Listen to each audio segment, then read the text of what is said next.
So I'm here in Arlington, Virginia with Bob McNamera, a staff attorney from the Institute for Justice, and Bob Ewing, the Assistant Director of Communications. Thanks for being with us, guys. Thanks for having us, Pete. So what exactly is the Institute for Justice? The Institute for Justice is a nationwide libertarian public interest law firm. We're the premier advocate in the courts for private property, for economic liberty, for free speech, and for educational choice. We litigate in state and federal court to defend the rights of individuals whose rights are being trampled by government. We have our home office here in the Washington, D.C. area, and then we also have 5 different locations throughout the country. That's awesome. So I don't know if you guys have had a chance to check out our itinerary, but we are going to be traveling up the eastern coast and across the north of the states, and we'll probably have a chance to run into some of the folks you guys work with. Do you have any examples of that? Absolutely. I know you guys have already talked to Dale Bell out at Santan Flat. In Philadelphia, we're representing a group of local tour guides who are challenging a new Philadelphia law that actually makes it illegal to give a tour of the city without first passing a test and obtaining a license. So the city has actually, mere blocks from where the Constitution was adopted, made it illegal to talk about the Liberty Bell. I also know you're heading through Boston. Boston, we're representing a local entrepreneur named Errol Tyler. We have a YouTube video of our own on Errol, but Errol's been spending the past 7 years trying to open his own small business in the city of Cambridge, actually. Those people who've been to Boston will know the iconic Boston Duck Tours. They're amphibious vehicles that drive you through the city of Boston, giving you a tour, and then actually sail off into the Boston Harbor and give you an aquatic tour of the city as well. There's only one company in Boston that does this, and Errol is trying to introduce some competition to the market. He has a company called Nautical Tours that he's been trying for 7 years to get the permits required just to open a small business. You know, and the bottom line is, particularly in these troubled economic times, the last thing we need to be doing is shutting down the very people that create jobs for themselves and for other people and create wealth. You know, it shouldn't take 7 years and a team of lawyers to start a small business. Yeah, no doubt. And that's exactly what it's taken. It's crazy. I know you guys are also planning to head out to California, Yep. Which I know you're very into exercise, and you may be interested in checking out. We're representing the Community Youth Athletics Center out in California, which is actually an extraordinary community-based program. What they do is they take troubled kids, kids who are at risk of falling in with gangs or kids who have been arrested for, assault or robbery or crimes like this, and they teach them to box. That's what the CYAC is for. They teach kids to box, and kids who go through this gym are, demographically, they're at risk of growing up to be gang members, growing up to be criminals, and they graduate from high school, and they go to college, and they become firemen, and they become policemen, and they become productive members of society. It's an extraordinary program. And so National City, the city government just outside of San Diego, where the CYAC is located, obviously enough, faced with such a great community program, has decided that it would be way better if that land were used for condos. And so the National City is actually trying to take the CYAC's property through eminent domain and transfer it to another local private developer. So this guy can build condos. Just like in other cases nationwide, we're seeing a greedy developer and a tax-hungry government teaming up to kick a private property owner out of land that he purchased and that he's using in the way he sees fit.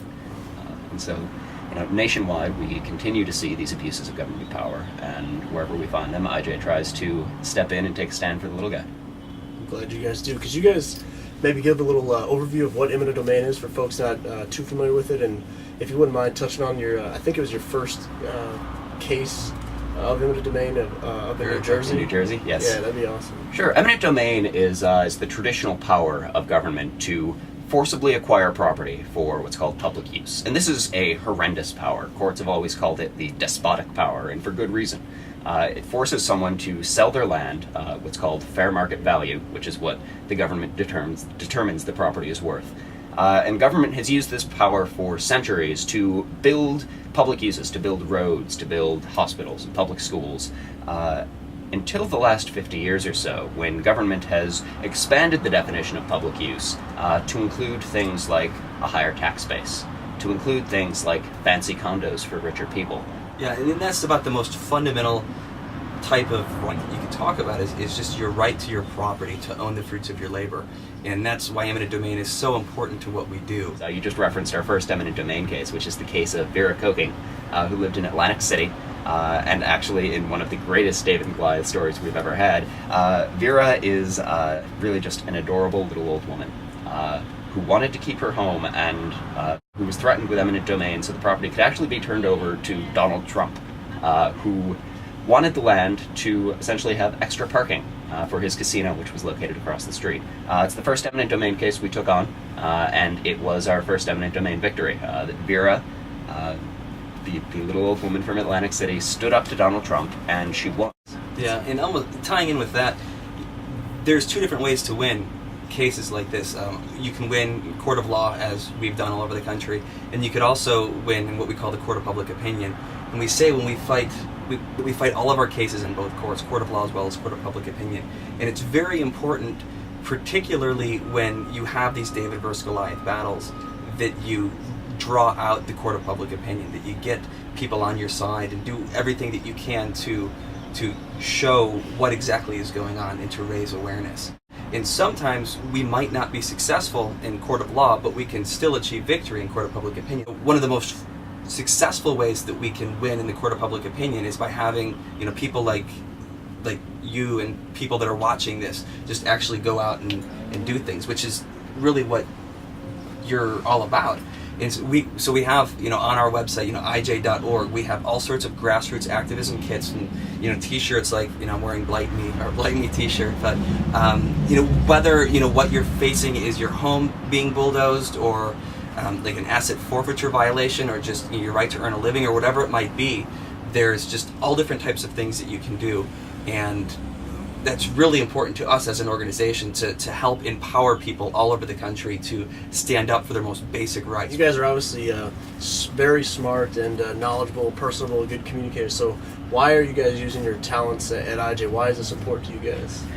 The Institute for Justice is really the only organization out there trying to advance libertarian principles through the courts. And it's something we've had a lot of success at. People are substantially freer today because of the Institute for Justice.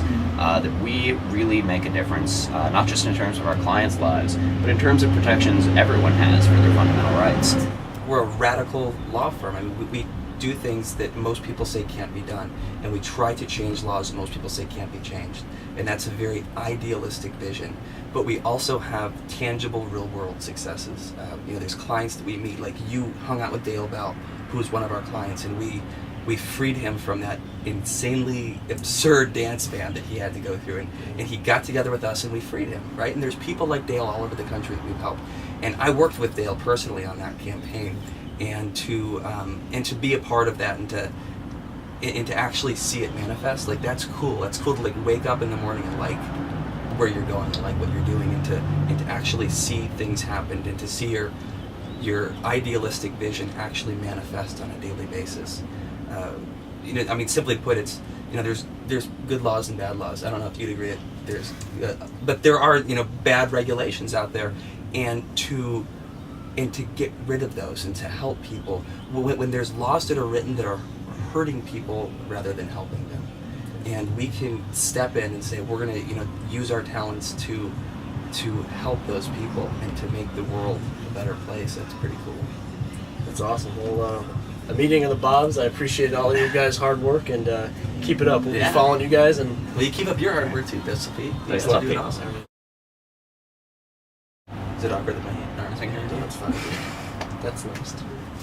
It's touching. That is touching.